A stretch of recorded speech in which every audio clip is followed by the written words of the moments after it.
Hi guys, it is another Wednesday and it is time to talk about the second type of single people. Now, if you don't know what I'm talking about, then feel free after this video to go back to my account and check the other IGTV video which I did last Wednesday. Actually, that was a live and I was gonna do another live today, but the day is hectic, so I decided to do a pre-recorded one instead.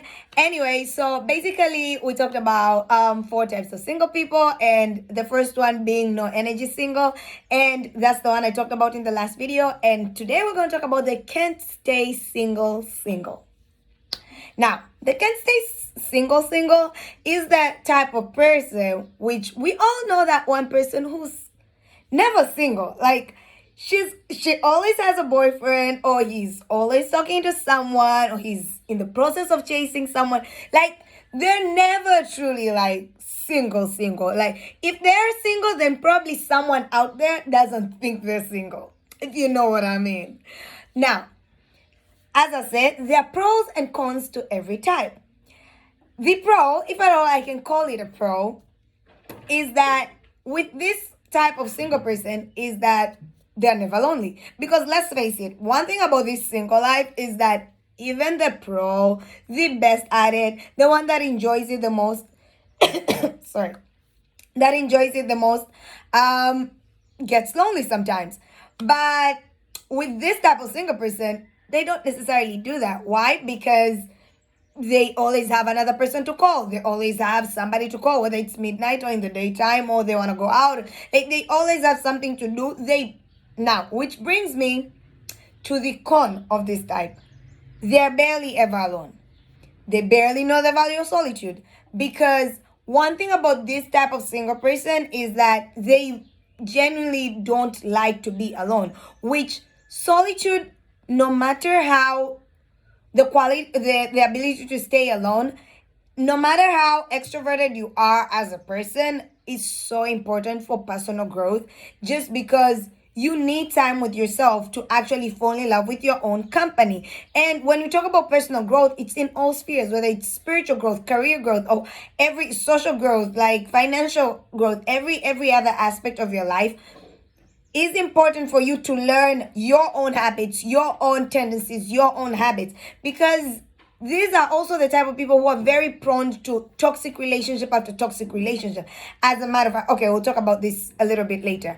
But as I was saying, it's so important for personal growth for you to be, for example, spiritual growth, for you to be able to fall in love with your own company. Because at the end of the day, no one is going to love the Lord for you. No one is going to always be there just feeding you the word and just, praying with you. Like, you have to learn to pray by yourself. You have to learn to know the word by yourself. You can't always depend on somebody else feeding you, because the result of it is, and I've heard this from so many of my guy friends, like, I just want to marry a church girl. Like, when it's time for me to marry, I marry somebody who's like, and I'm not going to go into details, but I always tell them, you can't be expecting to marry that kind of person without doing the necessary preparation to actually be with that kind of person.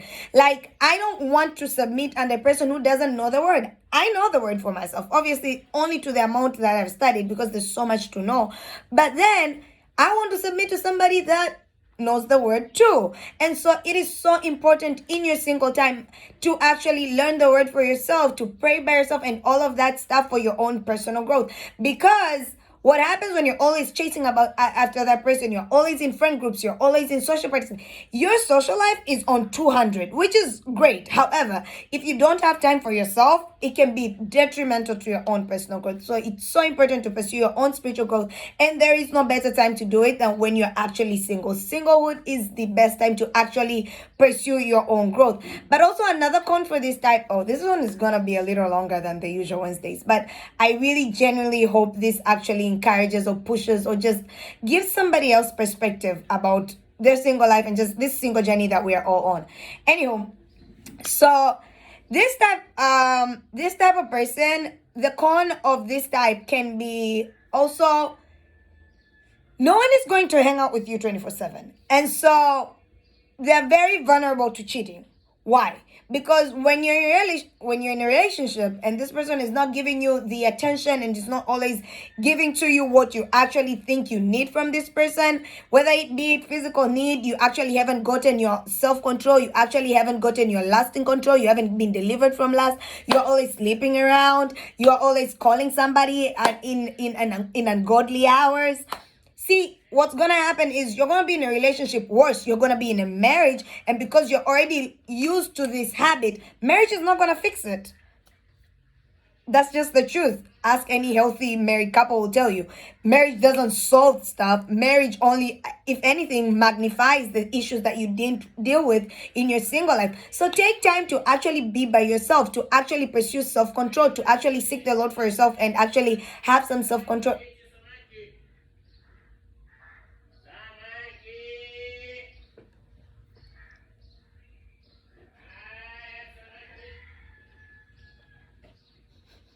Don't we all love it when people pass around with vendors pass around with their stuff and their marketing tactic happens to be them screaming.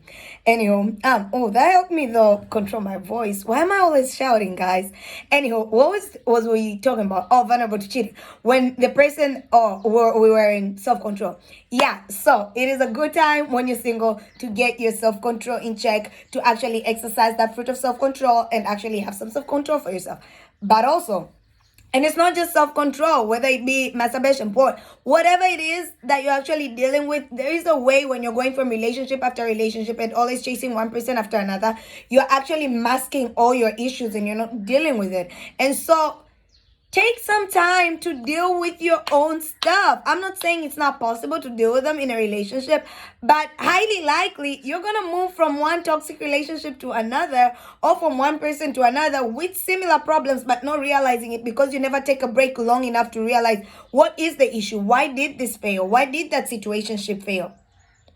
Anyhow, and and with the cheating, it's not just physical but also emotional cheating. When the person that you want attention 24/7 all the time, you want to be text, you want to text back every other time. We are adults now. Nobody's gonna hang out with you 24/7. Whether it be your partner, whether it be your friends, people are getting married, people are having kids, people have jobs, people are building careers, people are seeking the Lord for themselves. People have stuff to do, and you need to get to have your own hobbies, stuff that you enjoy to do by yourself. You need to be able to go out and enjoy by yourself. Now, I'm not saying that you need to be able to do everything yourself. Lord knows that I enjoy my own company so much at home, but I don't genuinely like going to restaurants by myself. I just feel like it's always a problem when I want to go to the washroom and like leaving my handbag. Besides the point. But my point is, you need to be able to find at least a few things that you're able to enjoy by yourself. Fall in love with your own company and thank me later. I hope this encouraged you. I hope this gave you perspective. Or if you already knew all of this stuff, but you feel like somebody else could use this information, please share it with somebody else. Share it with a friend. Share it with a family, with a group chat, whatever it is. Just somebody that could be helped with this information. Or maybe it's just you have been there and you have a friend who has also been there, and this is gonna be like that funny video which is like calling out your old self. Share with them too. So I'll see you next Wednesday with the next type of single, which is this social single. Remember to love yourself,